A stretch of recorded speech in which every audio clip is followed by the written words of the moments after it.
Përshëndetje të nderuar shikues të Insiderit dhe të shtatë, mirë se po takohemi edhe këtë premte. Sonte të ftuar kam profesorin universitar Raman Paqarizi.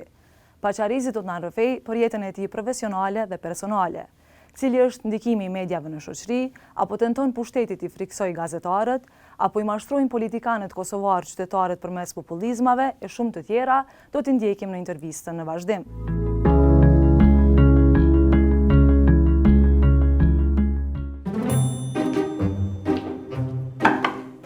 Atë pëlqyn, bon shajt ati mora. I drova me dyrë, me laminat me krejt, veç qaj aparati bankët që duhet mjështeria me bo pagesë. Instaloj IBAS?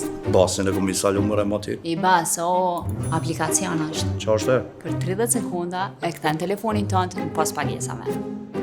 Qka kjo të pas tash? Qaj aparatit e i pagesa, s'kemu nevoj për ta. Edhe punëtorve e japim rrugën me IBAS. Sa na kushton kjo? Për hapje edhe mirëmbajtje pa pare. Bash mirë o bo. Për herë të parë, se cilës llogari biznesi krijohet posi virtual, IBAS, transformimi vërtet i tregut të pagesave dhe transferit të paras. Zoti Paqarizi, mirë se erdhën në dhoma e rrëfimit. Mirë se u gjeta, faleminderit shumë për ftesën. Fillimisht, a mundesh më na fol për fëmirin tënde?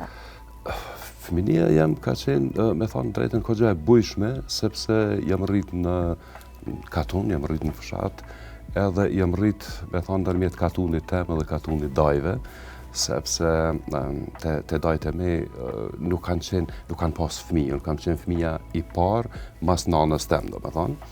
Kështu që atje e kam gjithë atë strehen e qetësis, kur këtu s'm kanë dhez foret, s'm kanë dhez senet, kom shku atje ku kam qenë ma i përgdhelun edhe, do me thonë, kom notu ku është ma mirë. Atje kom gjithë ma mirë, ku mi kam plësu dëshirat, atje kom shku ma shumë, kom jetu nërmjet 2 katunëve edhe kjo ka ba atë farë fëminin teme kogja dëbujshme, me sena interesante, me presione, që shikan krejt fëmit. Me kënd prej familjarëve ke qenë më i lidhur edhe a e kujton sot ndonjë këshill që ata ta kanë dhënë? Po, unë kam qenë shumë i lidhur me nanën tem, e cila nuk jeton ma prej vitit 2013 dhe natyrisht kujtoj shumë qka. Po thuj se gjithë qka në jetë që më vjen një farë situate në cilën njerëzve u ndihmon një fjalë e urtë, unë ato i kam prej nanës, ose edhe udhëzime të ndryshme, qysh me usil, qysh me vepru, qysh me te i kalu situatat, po thuj se gjitha i kam prej nanës. Po jetën si student, a e kujton? E kujtoj jetën si student, jeta jonë ka qenë dhe nëse mundesh me bo dallimet me studentët e sodit, pasi edhe profesor. Natyrisht, dallimet janë shumë të mëdha, unë jo kam shumë lakmi studentëve të sotëm, sepse jetojnë shumë ma ndryshen nga që kemi jetu na. Për shembull, fillimisht unë kur kom marrë në Prishtinë, po thuj se nuk kam ditë kur gjë për Prishtinën. Fillimisht baba ma ka vizatu në letër qysh me shku te fakulteti, edhe qysh me shku te banesa një kusherinit, i cili pastaj u desh më marrë me mu më në fakultet e anë e kënej. Në vitin e parë, në fillimisht kom banu me një banesë private, në semestrin e dytë kom shku ilegalisht në konvikt, kom najt me djalin e Azës, masanej në kanë qitë pej fakultetit, në kanë qitë pej konvikteve, edhe kemi ba një farë jetë gjysmë ilegale, na që s'kemi qenë të Prishtinës, po thuj se s'kemi guzu me ras në për qendër qytetit. Qendra qytetit ka qenë për mi, kur kemi ra në për qendër qytetit, ka qenë si me shku në kinema, si me shku me në farë diskoteke, në ka do shumë interesant, sepse vazhdimisht ka pas provokime për policis, pse një këtu, pse studiani, ku studiani, jo po të qoj mushtar, jo presionet ndryshme. Prandaj ka qenë interesante, po me thonë drejten shumë e vështirë. E sot studentat jetojnë shumë ma ndryshe, nuk po thëmë që e kanë të lehtë, sepse dhe ata i kanë obligimet të tyne. Mirë po, është e bukur kur mësohesh me menagju jetën tënde vetë. Një 18 vjeç, një qik 18 vjeç, një djallë 18 vjeç, ka me marrë një sasi caktuar të parave për shtëpis, edhe me çato pare ka më gjithë mujt. Kjo mjafton me përgatit për jetë. Edhe atëherë dhe tash, mirë po tash rrethanet janë këtë më të ndryshe, më të mira. Po te personaliteti juaj, çka ka ndryshu? Personaliteti ndryshon gjatë gjithë kohës tash. Unë mendoj që rrajnë ata të cilët thonë se Ka mbeti njëjti. Ka mbeti njëjti, unë do kam heqë dorë prej parimeve të mia, na në vazhdimsi heqim dorë prej parimeve tona. Na heqim dorë prej parimeve tona në momentin kur lindim dhe nisim me bë përpjekje me u marrë vesh me ambientin cilin jetojmë. Unë me vokacion jam studiues i gjuhës, psikolinguist pak më ngusht me fush dhe atje mësohet që fëmijët detyrohen me mësu kodin gjuhësor të rriturve, se të rriturit janë të fuqishëm dhe mund të na ofrojnë shërbime. Dhe na kompromisin e parë një jetë e bajmë kur nisim me fol. Kur duhet me pranu gjuhën cilin e flet ambientin cilin na rritimi, se na nuk lindim gjenetikisht si folës të Shqipës. Po e mësojmë Shqipen sepse nana, baba, motra, vllai tjetri që në matë rritun kanë fuqi me na pru ujë, me na pru qumsh, bukë, me na shpërla, me na vesh, prandaj na rritemi me kompromise. Dhe këto kompromise pastaj ja përcjellin gjatë gjithë jetës, sepse njeri është qenie sociale dhe na detyrohemi me ndryshu karakter. Për shembull, unë e maj men veten, madje para 2-3 vjetësh, para 4-5 vjetësh e maj men veten me një temperament shumë më të lartë, tash jam pak më i qetë, ndoshta ndikon mosha, ndoshta ndikojnë rrethanat e tjera, ndoshta je më i qetë sepse nuk don me shkaktu probleme edhe për fëmijët e tu. Do të thonë janë plot arsye të cilat neve na bojnë me ndryshu edhe karakterin, edhe parimet ka njëherë me heq dorë për ty në momentet caktuara. E jeni profesor i gjuhës, a mundesh më na tregu se a ka te kosovarët mungesë fjalësh për shkrimit gjërave?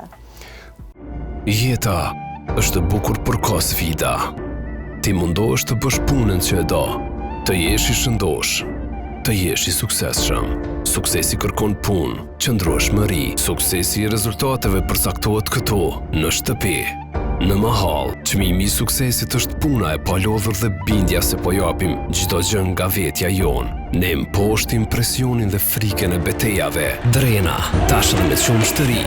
Suksesi fillon në familje. Po, ka sigurisht, ka shumë. Shqipja është një gjuhë relativisht e varfër, sepse i takon një kombi i cili është relativisht i pazhvilluar. Na duhet me pranu, jemi një komb që nuk jemi mjaft të zhvilluar dhe duke mos qenë mjaft zhvilluar, ne kemi edhe gjuhën e kemi të varfër, sepse gjuha zhvillohet në raport me nevojat që i ka një shoqënie e caktuar. Nevojat tona kanë qenë të kufizuara, shkojnë t'ju rrit dhe gjuha vjen t'ju zhvillu. Për shembull, nëse merr me përkthy një tekst për anglishtës, kemi pas kogja problem. Duhet me u gjetë në një farë mënyrë për me përkthy ç'është duhet. Pastaj kur merr me përshkruaj situata të caktuara, kemi pa njerëzit shpesh herë përdorin të ashtu quajtur mbushës verbal dhe jo verbal, tingujt të cilët i shohin si kë që thash unë tash për me mush hapsinat, zbrasinat e caktuara ose fjalë si do me thënë apo kupton, që nuk janë pjesë e mesazhit, por që janë vetëm mbushës verbal, sa më u dok sikur sa mos më na hetu të tjerët që na kemi ngec derisa kemi gjetë një fjalë caktuar. Po me gazetari si ke vendos me u marrë dhe kur ka qenë artikulli i parë që ke butu dhe në çfarë gazete? Me gazetari, fillimisht na kemi bën një revistë në fundin e vitit 4, si student kemi bën një revistë të Fakultetit Filologjisë, aso kohë ka pas emrin Fryma dhe më vjen mirë që vitin e kaluar kanë reaktivizuar studentët tanë. Mirë po gazetarit mirë fill kam nis në gazetën Bota Sot vitin 1995, kur unë merresha me lekturë tjera dhe më thret Milazim Krasni që thotë, a do të më punu gazetar? Se kisha mendu kur me punu gazetar. Kisha nevojë për pare, nisa me punu gazetar. Do me thënë kom nis gazetarin për shkak nevojës për pare. Artikulli i parë nuk e di nëse më kujtohet sakt, ka qenë fillimisht e marrë me gazetarit kulturës, por më kujtohet një moment kur tek i Dervishi me pa dhënë me bën një tekst, ka qenë diçka i përzim me politik, organizimin i farë festivalit, jo do sponsora për Serbie, jo andaj kënej, edhe më tha me bën një shkrim. Unë e bana shkrimin, ja 2 faqe, edhe e redaktoj, e murë tek i Dervishi, e redaktoj, kur më thirrin zyre, thash shumë mirë e ke bo, perfekt e ke bo, tha vështë i kom hjek të senet vogla qëtë. Kur e këshyra, pe një, qësh me thamë, pe 2 faqeve ke shlan një paragraf, tha, ma kërë shumë e mirë. Po, dallimet e gazetarisë dikur edhe tash, a mundesh më na i tregu? Si ka qenë më herët, gazetaria dhe e shkruar, po... Dallimet janë të shumta.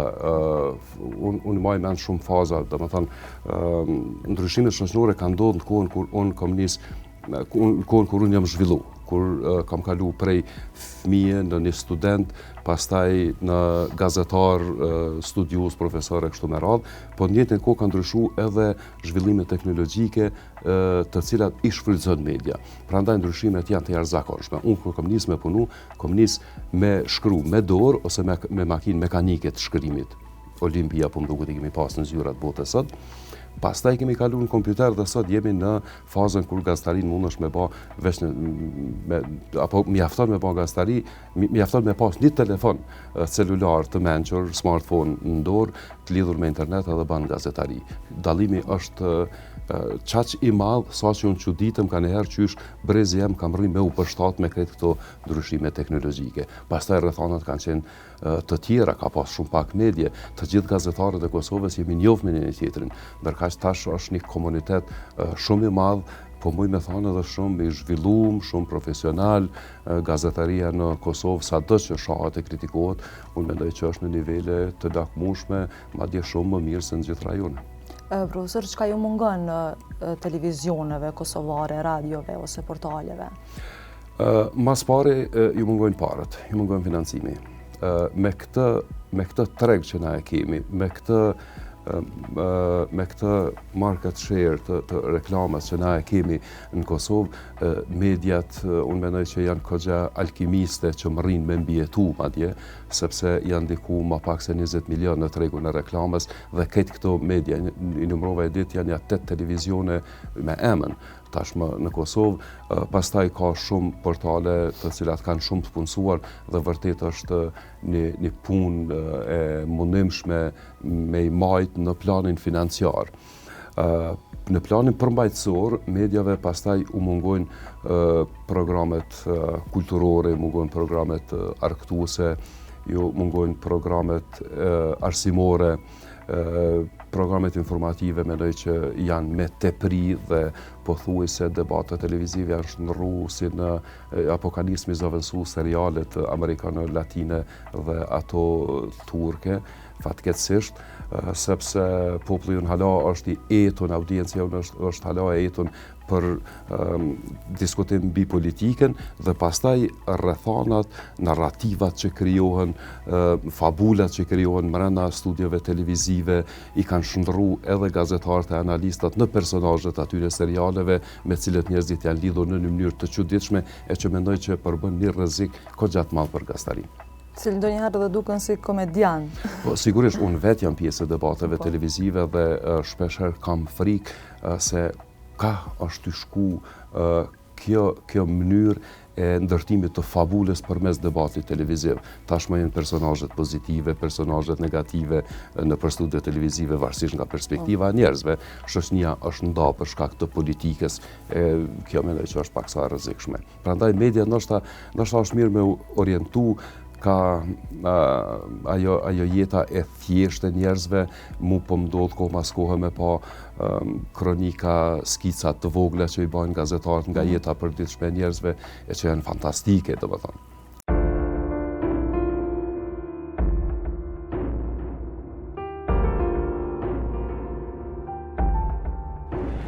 Drena, tashë dhe me shumë shtëri.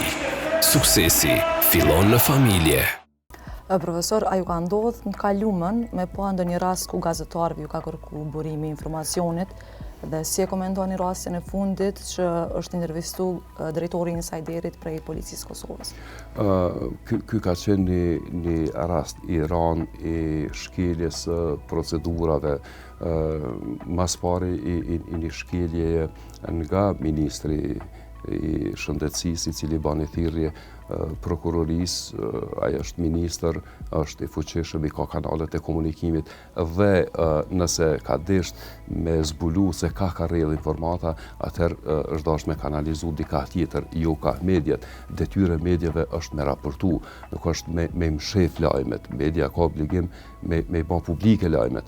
Pastaj këto floskulat për rrezikimin e interesit të përgjithshëm e tjera, këto janë palavra të rrezikshme madje që çojnë ka diktaturat, nuk po du me qujtë si promotor të diktaturës, zotin Vitia, larga saj, madje është një prej personave që ka qenë mjaft simpatik në skenën politike të Kosovës, mirë po me i sulmu gazetarët, pse i keni publiku lajmet në përpjekje me mshef veprimet e veta të jo të duhura ose mos veprimin në çështje që është dashur të veprohet, kjo është e pafalshme dhe në fund të fundit edhe prokuroria e pranoi, e pam tash para një ditë a dy e pam edhe urdhrin e prokurorit të përgjithshëm zotit Lumezi që të mos ndiqen gazetarët për t'u kërkuar atyre burimet.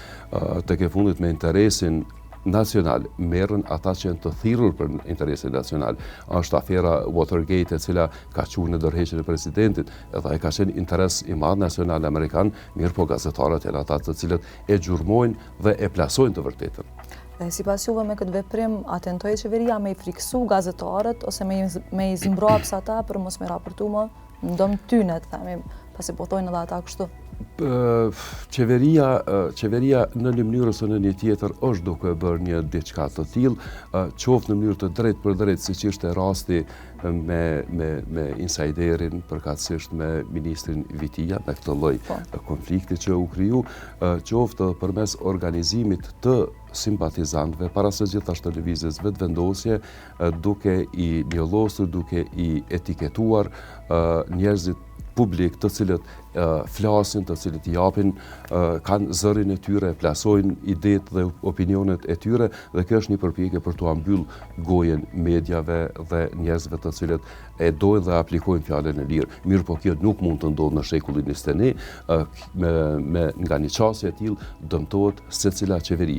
Ka pas edhe qeveri të tjera të cilat kanë bërë përpjekje të tilla, ndoshta jo deri në këtë shkallë, mirë po janë dëshmuar si të pasuksesshme. Prandaj unë i ftoj që të heqin dorë përfundimisht nga ngulfatja e fjalës së lirë, sepse fjala e lirë, gazetaria e lirë, gazetaria hulumtuese është ajo që u ndihmon qeveritarëve për të qeverisur më mirë dhe jo e kundërta. A mendon se ky ka qenë paralajmërim i mëhershëm i vetëvendosjes, pasi e dim se në 2016 një anëtar i tyre pa thënë se kemi me ngre zhag gazetarët e pushtetit. Mendoj që ato kanë qenë budallakina të momentit që i ka thonë dikush, as vetëvendosja dhe as një parti tjetër politike nuk guxon me ndërtu strategji të mbështetur mbi këto premisa, mbi friksimin e gazetarëve. Mirë po mundën me bë shantazhe caktuar me politika gjithmonë është e prirë me ngulfat mediat apo me i bë për vete. Për shembull, e kemi rastin tash me radio televizorin e Kosovës me kërkesat për shkarkimin e bordit, e kemi rastin që është shumë më i rëndë që përpjekja për futjen e të gjitha mediave nën kupollën e Komisionit Pavarur për Media. Komisioni Pavarur për Media merret vetëm me median e transmetueshme, nuk mund të merret edhe me median e shkruar apo me portalet që janë multimediale.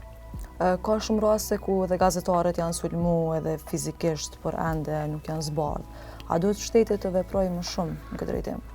Në fakt, atë ditë zoti Vitia apo cili do ministër i qeverisë Kurti do të kishte qenë shumë i aplauduar, besoj, nga qytetarët e Kosovës, sikur të kishte kërku nga prokuroria, nga hetuesia, nga organet e shtetit për rendin dhe ligjin që t'i zbulojnë sulmuesit e Visar Duriqit për shembull dhe jo të sulmohet media në cilën punon. Pikërisht Visar Duriqi dhe i cili ka qenë i përfshirë edhe në hulumtimin për cilin zoti Vitia ka reaguar. Domethënë është një qasje e mbrapsht, qasje përmbys e pushtetit ndaj medias, që nuk guxon me ndodh. Unë nuk besoj që është diçka krejt sistematike. Unë mendoj që është mungesë e përvojës dhe është një farë lloj nënshtrimi ndaj një farë lloj presioni publik që bëhet nga masat të cilat janë yshtur që t'i sulmojnë gazetarët gjatë fushatës parazgjedhore. Dhe fatkeqësisht partitë politike në Kosovë, në momentin që kryhen zgjedhjet, mendojnë për zgjedhje, nuk mendojnë qysh me qeverisë mirë, apo keq, apo qysh do qoftë, por mendojnë çka kanë me bën zgjedhjet e tjera. Dhe kjo i bën ata që t'jenë arrogant, t'jenë agresiv, dhe kur je arrogant dhe agresiv, atëherë humbet arsye. Profesor, ju keni thënë se popullizmi është mashtrim. Apo i mashtrojnë vazhdimisht politikanët qytetarët e Kosovës? Po, populizmi është definitivisht mashtrim, populizmi... Se dim se shumë qeveri, në pas populizmit, kanë ardhur në krye. Absolutisht, kjo është një rregull në botë. Do me thonë, përmes deklaratave populiste, u ofrohet njerëzve, godite njerëzit në pikat e tyre më të ndihshme. Të gjithë njerëzit duan të jenë të barabartë. Dhe dihet se cila shoqëri e ka më të zhvilluar shtresën e varfër dhe shtresën e mesme eventualisht. Na kemi në shumicë shtresën e varfër dhe njerëzit duhet të goditen te synimi për barazi. Mirë po, përpara se tu premtosh njerëzve barazi sociale, duhet tu premtosh njerëzve premisa, themele mbi cilat ata kanë me u zhvillu dhe kanë me bën një garë të barabartë. Kanë me qenë njerëz konkurrues. Me i thonë dikuj që është i papunë, na kemi me të punësu, kjo është mashtrim. Me i thonë dikuj që na kemi me ndiku që ti me u shkollu dhe me ban garë me qenë ma i miri dhe me zani vend punës, atër kjo është një premtim real. Mirë po, premtimi për barazi sociale në kushtet e ekonomisë së lirë të tregut, në kushtet e konkurrencës së lirë të njerëzve dhe të ideve, është një mashtrim me brina. Profesore, kemi pas se lëvizjave të vendosje po garon edhe në zgjedhjet në Shqipëri. Apo pretendon zoti Kurti të jetë një lider i gjithë shqiptarëve? Tash nuk di nëse kisha guxuar me thonë diçka të tillë, por e vërteta është që zoti Kurti e ka nisur ta testoj opinionin në Shqipëri. Unë mendoj që zoti Kurti ka besuar që qeveria në Shqipëri do të veproj gabimisht siç kanë vepruar qeveritë në Kosovë, duke e dëbuar për shembull zotin Bojken Abazin nga këtu dhe gjatë kur i dëbon njerëzit, kur bën veprime të këqija, atëherë ti e krijon e viktimizon dikë. Dhe Adem Demaçi ka pas thonë hermati, xhamati shkon mas xhenazës. Do me thonë, kur ka viktima, njerëzit nisin me u solidarizu me viktimen, mendojnë që dikush është ka shtypet, njerëzit u patën vu atëherë në mbrojtje të Bojken Abazit. Zoti Kurti ka shpresu, si duket, mund t'jem gabim, që këta deputetët kosovar do të dëbohen nga Shqipëria sepse janë përzi në punët e mbrëmshme të Shqipërisë dhe atje do të nisë më ndërtu një farmase kritike edhe mbi premisën e nacionalizmit, edhe të barazisë sociale e tjera dhe ta rrit masën kritike të përkrasëve të tyre. Mirë po terreni në Shqipëri është shumë më i vështirë për të depërtuar dhe ndarjet janë më të mëdha dhe më të konsoliduara ndërmjet Partisë Demokratike dhe Partisë Socialiste. Prandaj një tendencë me hy fuqishëm në Shqipëri, që shka hi në Kosovë të vendosja, mund të jetë e rrezikshme për situatën në Shqipëri. Mirë po është një synim legjitim, po besoj, mbështetur në parimet e proklamuar nga vetëvendosja për bashkim kombëtar. Profesor, kur do t'ju shohim në ndonjë parti politike?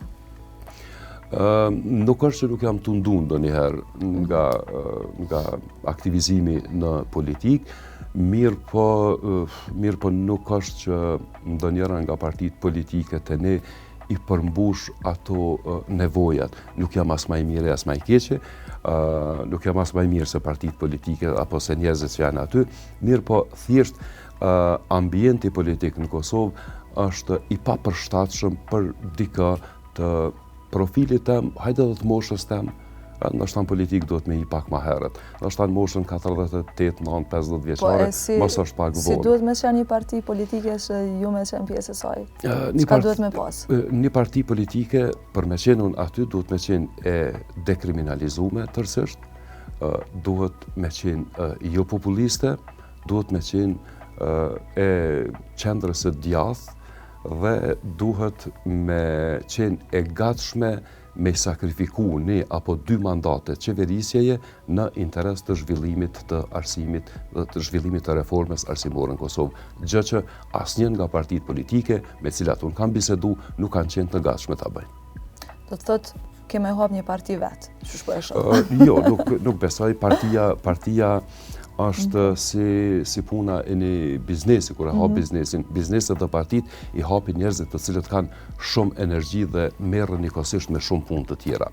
Unë me thonë drejtën kam gjetë kogja shumë qetësi dhe kënaqësi shpirtërore te marrja me gjuhësinë, ku e kam intensifikuar jashtëzakonisht shumë punën.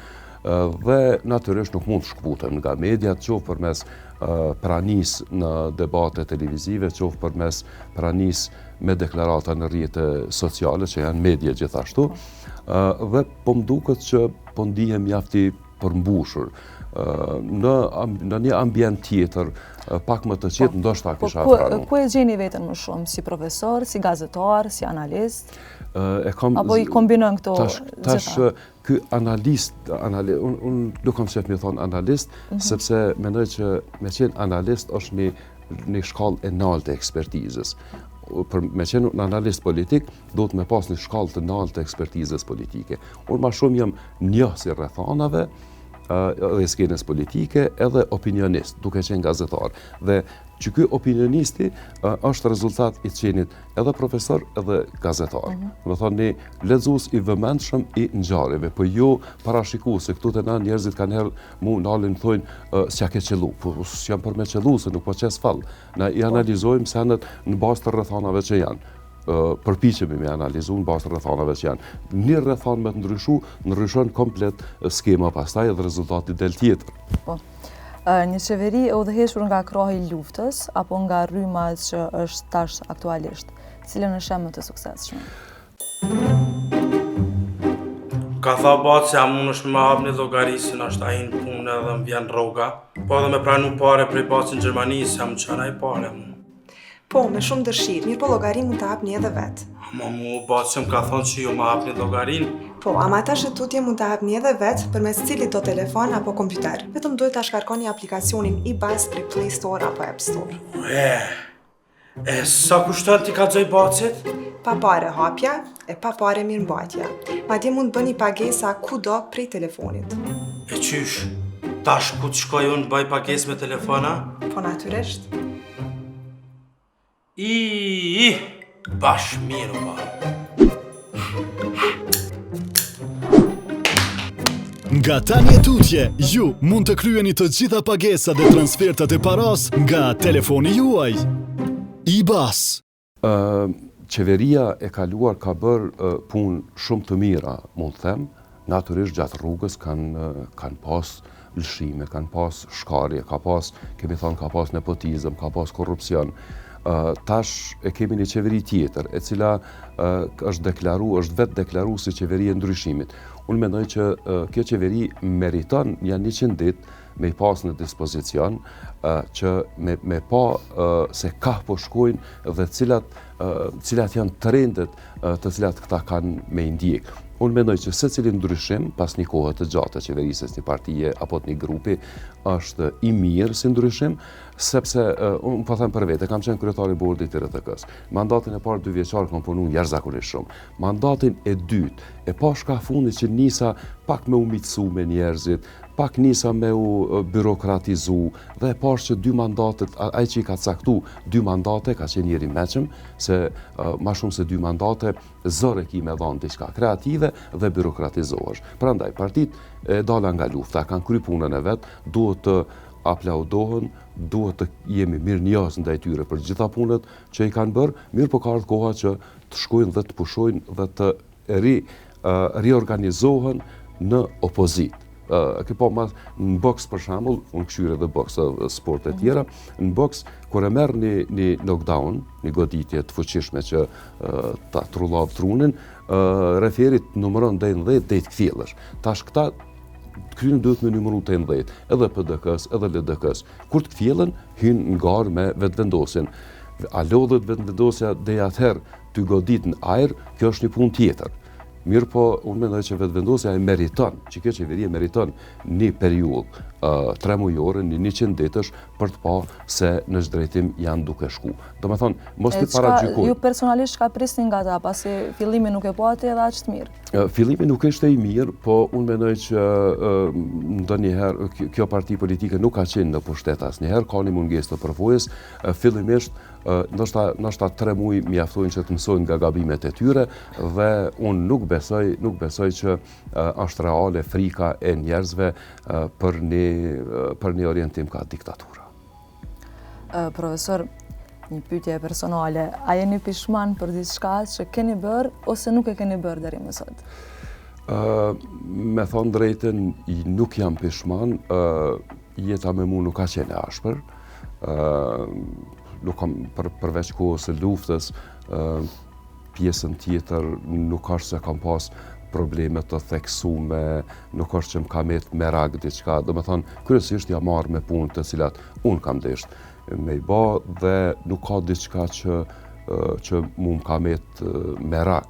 Kur më pyetët në fillim atje me kanë keni qenë të lidhur, thash që kam qenë i lidhur me nanën, këtë nuk do me thonë se kam qenë i lidhur me babën e cili ka ndiku shumë të zhvillimi jem, nëse jem zhvillu, sepse nëse kur gjë tjetër, ai kam rri me ma siguru mu një dhomë në cilën kam fjetë në shtëpi, e ku ka pas plot libra. Dhe kjo ka ndiku shumë edhe në zhvillimin e personalitetit tem, apo në marrjen tem me punë të cilat jam marrë. Mirë po, qam jetë marak diçka, nashta pse se kom përqaf në anën tem ma shumë. Kjo. E cili është gabimi më i madh juaj një jetë që e ke bosën, nashta nuk e bohe që asin gabim?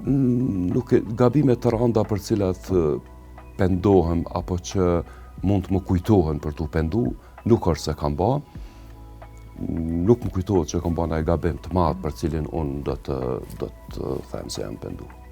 A mundesh më na kujtu diçka që ka qenë shumë e popularizuar më herët, edhe kur e mendon tash të vjen turp? Tash i kem vajzat shembull i shohin e parë, gjinse ose diçka që më herët kanë qenë modë, tash nuk janë. Ato flokët me bishta, moda e flokëve me bishta, ka qenë diçka që ka qenë shumë në modë. A i ke pas ndonjëherë? Jo bash bishta, po i kom dhënë pak më të gjata, po megjithatë i kom dhënë edhe pak bishtat pak më të gjata, po jo veç bishta. Edhe tash më duket vetjas, ose më duket kur i shoh fotografitë e vjetra, jo të mia se s'kam tilla fatmirësisht, po kur i shoh çat modë, çat frizurë të asaj kohe, më duket njerëzit si gjela, si knojsi, më duket shumë palidhje diqysh. Po. E çka ju kalon mbresa më shumë ti deri tash? Mu më kalon mbresa ma shumë të ajo që më kalon mbresa është zhvillimi i teknologjisë. Mu më kalon mbresa zhvillimi i vendit tem. Na sa do që na e shohim Kosovën, një së zhvilluja, së shba kur gjë këtu është ba shumë qka. Dhe na që e maj mend Prishtinën dhe Kosovën e 95-ës, 99-ës dhe e shohim Kosovën e tashme, për mu është për një farë krenarie që i takoj qëti populli dhe qëti vene. Profesor, për fund, çfarë ndryshime shpritni e mendohet në Prishtinë po edhe në Kosovë, përgjithësi? Unë pres që Kosova, populli jam dhe vendi jam me njek rrugën evropiane, me një kulturën evropiane, sepse na takojmë që aty. Na nuk takojmë në asnjë pjesë tjetër, në asnjë kulturë tjetër.